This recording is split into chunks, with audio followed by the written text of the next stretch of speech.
Salom. Sizlar bilan yana o'sha Metro uchun.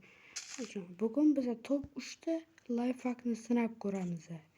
Buni men hammasini ChatGPTdan so'raganim 3 tagina bo'lsin deb. Endi biz boshladik. Bizning birinchi lifehackimiz mana bunaqa lifehack.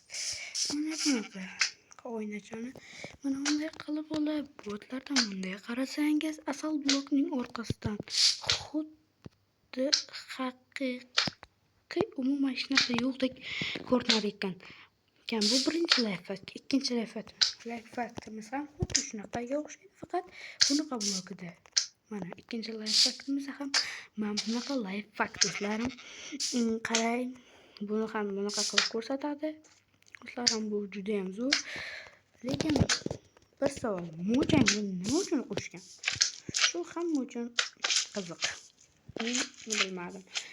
Uchinchi lifehackimizga o'tsak. Uchinchi lifehackimiz bu qop bloklarni shunaqa qilib qo'ysagina vizor paydo bo'lmas ekan.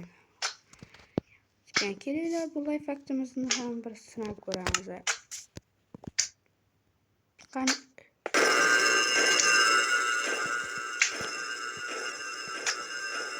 Do'stlar, bu lifehack nima ishlamadi? Kanalimizga obuna bo'ling. Xayr.